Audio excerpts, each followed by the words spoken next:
నువ్వు ఒక పని చేయాలన్నా, నువ్వు ఏం చేయాలన్నా ఈ కాలంలో డబ్బు అనేది చాలా ఇంపార్టెంట్.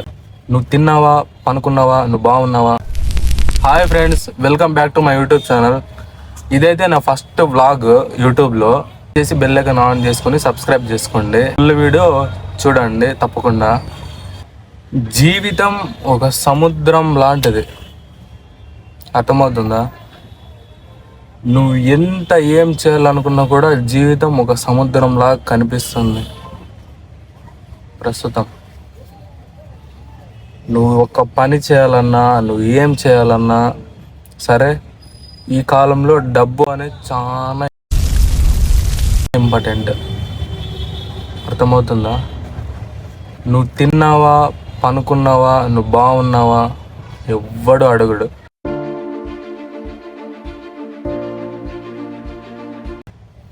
నువ్వు ఏం చేస్తున్నావు, నువ్వు ఎంత సంపాదిస్తున్నావు, ఇదొక్కటే నిన్ను అడుగుతారు, అర్థమవుతుందా?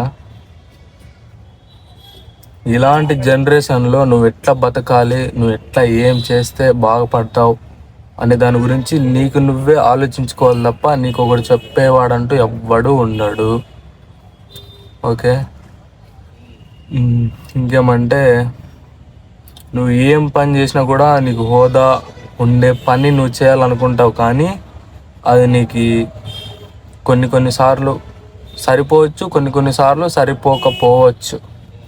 కొంతమంది సరిపోతుంది, కొంతమందికి అలా జరిగిపోవచ్చు. ఎందుకంటే పేదరికం వల్ల, పేదరికం అనే ఈ పదం వల్ల కొంతమంది నలిగిపోతూ ఉంటారు. ఈ పేదరికం వల్ల కొన్ని ఫ్యామిలీస్ అనేవి నలిగిపోతూ ఉంటాయి. ఏం పని చేయలేక, తినడానికి తిండి లేక, వేసుకోవడానికి బట్టలు లేక, ఉండడానికి ఇల్లు లేక, ఇట్లాంటి వాళ్ళు ఉంటారే. ఇట్లాంటి దాంట్లో ఒక్కొక్కటి లేకుండే వాళ్ళని పేదరికం అంటారు. ఇవన్నీ ఉండేవాడిని ఏమంటారు? ధనవంతుడు అని అంటారు, అర్థమవుతుందా? బహుశా ఈ మన దేశంలో వచ్చేసి ఇవన్నీ ఉన్నాయి. పేదరికం ఉంది, ధనికుడు ఉన్నాడు, డబ్బుండేవాడు, డబ్బు లేనివాడు, వీళ్ళందరూ కూడా మన దేశంలో ఉన్నారు.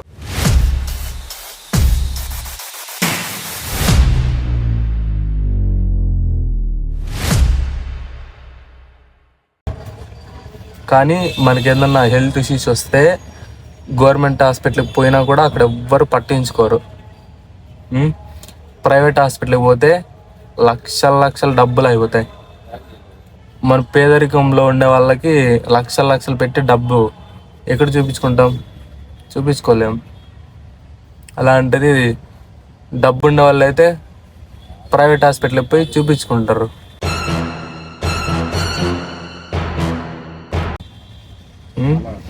డబ్బు లేకుండా వాళ్ళు మనం ఎక్కడ మనం చూపించుకుంటలేం. అలా అని చెప్పేసి కొన్ని అలా జరుగుతున్నాయి ప్రస్తుతం మన దేశంలో. అందుకే భారతదేశం స్వతంత్రం వచ్చింది, కానీ మనుషులకైతే స్వతంత్రం రాలే. ఇంకా కులాలు, మతాలు, దేవుళ్ళు ఇవనేసి ఇంకా కొట్టుకొని చస్తున్నారు. ఇంకా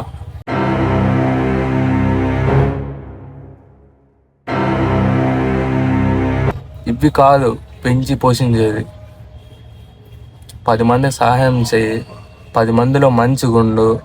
ఏ దేవుడు ఏం చెప్పలేదు కదా, నా గురించి మీరు కొట్లాడుకోండి, నేనే మీకోసం నిలబడ్డాను అప్పుడు అనే ఎవరు ఏం చెప్పలేదు కదా. దేవుళ్ళని సృష్టించుకుంది మనం, ఓకేనా? దేవుడు ఉన్నాడో లేదో మనకైతే తెలియదు, కానీ నమ్ముతాం మనం దేవుణ్ణి, తప్పలేదు దాంట్లో, నమ్మొచ్చు. కానీ దేవుడే లైఫ్ అనేసి అట్లా ఉండకూడదు. అన్ని దేవుళ్ళని, అన్ని మతాలని, అన్ని కులాలని గౌరవించాలి, అర్థమవుతుందా? అట్లా గౌరవిస్తేనే సమాజంలో బాగుండగలుగుతాం, ఎదగగలుగుతాం. ఫస్ట్ ఎదగగలం. ఇంకేమంటే